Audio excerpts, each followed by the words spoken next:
I know a lot of people had their issues with Season 1 of Born Again. The pacing was all over the place, and the show had a very different tone than the old Netflix series. But personally, I really enjoyed it, so I had high hopes for Season 2. And after watching Season 2, Episode 1, The Northern Star, here's what I think. Welcome to Fiction Fanatic. Let's get into the breakdown. The episode starts on a cargo ship called the Northern Star, a massive smuggling operation tied back to the Red Hook Freeport. Because Fisk is using the port as a blind spot for law enforcement, he's moving military-grade weapons into the heart of the city, where nobody can touch him. Well, legally at least. Daredevil interrupts the transportation, taking out the guards in a brutal fashion.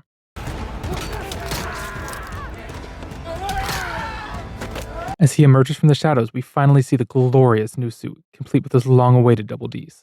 Now, I have to be honest, I was really hoping for a moment where we see Matt actually painting the suit black, as a way maybe to hide from the task force. We didn't get to see that, but I still absolutely love this look. It's tactical, intimidating, and man, those double Ds. Anyways, right as Matt is in the middle of ore farming, the captain realizes he's been compromised. He's so terrified of what Fisk will do to him that he actually sinks the ship with Matt still inside. We see Matt getting thrown from the boat, but then we get this incredible shot of him rising from the water. Man, I love this suit. We also see half of the ship sticking out of the water, which, trust me, is very important later on. After the crash, Matt returns to Josie's bar, where he walks in on Kara in training. I have to take a second to point out how much I love the lighting choices in Born Again. The way they use the colors to match the characters, red for Daredevil, blue for Bullseye, it's brilliant. When Matt walks in, we see that him and Karen are finally together. 3 seasons in a reboot later. Better late than never, I guess. Matt fills her in on the Northern Star, questioning who all that firepower could have even been meant for.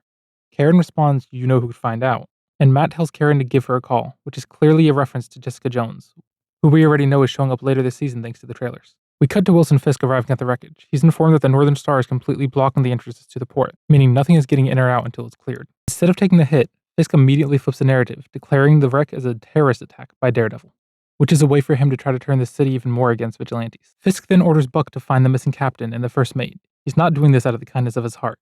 He needs to tie up those loose ends before the investigation can be traced back to him. We cut to a bar where we meet a brand new character, Charles, played by Shaggy himself, Matthew Lillard. I have to say, I'm really digging what they do with his character so far. Lillard brings this weird, calm intensity to the role. I'm really curious to see what they do with him as the season unfolds. But the thing I like most about him so far is that he's one of the only people in the entire show who isn't even slightly intimidated by Wilson Fisk. In a city where everyone is terrified of the Kingpin, Charles treats him just like he's another guy. But the real power dynamic shift is when we see Fisk meeting with the Attorney General. The General is actually pushing back, confronting Fisk about his extreme measures against vigilantes, and demanding oversight. It feels like Fisk might actually have to answer to someone. Well, until Charles walks in. Charles insists that the Attorney General picks up the phone, which turns out to be none other than Valentina de Fontaine? I think that's how you say it? Anyway, the leader of the New Avengers and the director of the CIA. We don't actually get to hear the conversation, but we don't have to. The moment the General hangs up, his entire attitude flips. He goes from demanding oversight to offering his full, unconditional support to Fisk. This is huge because it confirms that Fisk isn't just a local mayor anymore. He's got backing from the highest levels of the MCU. It makes the anti-vigilante task force feel way more dangerous because now they have the federal government's stamp of approval. I also want to take a second to talk about what they're doing with Heather this season. We get to see the fallout of what happened between her and Muse in season 1, and the trauma is clearly setting in. It really feels like they're setting up a Lady Muse storyline for this season, which honestly, I'm all in. It would be such a brutal emotional dynamic to see Matt forced to fight his former partner. What I'm most curious about, though, is how they handle her descent. Are they going for a supernatural possession arc, like from the comics? Or is this a physical break, where she goes completely mad from the PTSD? Either way, I think it's safe to say that we'll have Muse back by the end of the season. Another thing I think this season is already doing much better than season 1 is the handling of the side characters. As much as I liked the first season, one of my main complaints was that I didn't really care much for the supporting cast. But just 1 episode into season 2, that's already changing, especially with Cherry. To put it lightly, I was not his biggest fan last season. But this premiere is doing the work to make him feel human and relevant. Actually starting to care about his character arc, which is a massive win because it makes a certain moment later in this episode hit way harder than it would otherwise. The anti-vigilante task force manages to track down the captain of the Northern Star. They start interrogating him and things get ugly fast. But just as one of the agents are really laying it into him, Buck walks in and takes over. The captain starts pleading for his life, and for a second, Buck actually sounds sympathetic. He tells him that he thinks mercy could be arranged, before admitting it's a pity because none of this was your fault. Then he executes the captain. But the big thing that stood out to me wasn't the kill. It was Buck's reaction afterward. He actually looks sorry. You can even hear a slight heavy sigh as he's leaving the room. It's a tiny detail, but I have a strong feeling they're setting up Buck for a massive betrayal later this season.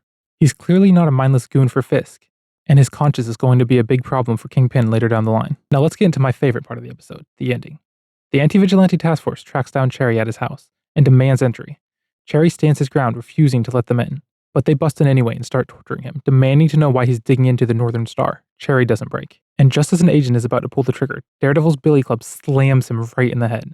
Matt clears the room and checks on Cherry, but his super hearing picks up more agents rushing the stairs. But at the same time, he hears something terrifying. Cherry's heart is beating way faster than normal. We get an awesome action sequence of Matt fending off the agent, but he's distracted. He hears Cherry actually having a heart attack. And we get this haunting flashback to season 1 when Matt hears Foggy's heart stop. That split second of trauma is all the task force needs. They overpower Matt, unmask him, and are stunned to find Matt Murdock under the cowl, just as they're about to execute him. The agents get taken out one by one, and honestly, I thought Frank was about to burst through the doors for a second. But then a blade flies through the window, and it's marked with the Bullseye symbol, and the words, "You're welcome." Poindexter is back, and he just saved Matt's life. I'm really curious to see how they go about the team up later in the season, because there's no way Karen and Matt are going to forgive him for what he did to Foggy. I think this was a great episode to start off the season. There was definitely a few parts that were a bit slower, but other than that, this was an amazing episode. I'm going to give this episode a 7.5 out of 10, but this episode definitely gave me a lot of hope for where they're going with the story this season, and I can't wait to see how some of these plot points play out. Thank you for watching. This has been Fiction Fanatic, and I'll see you in the next one.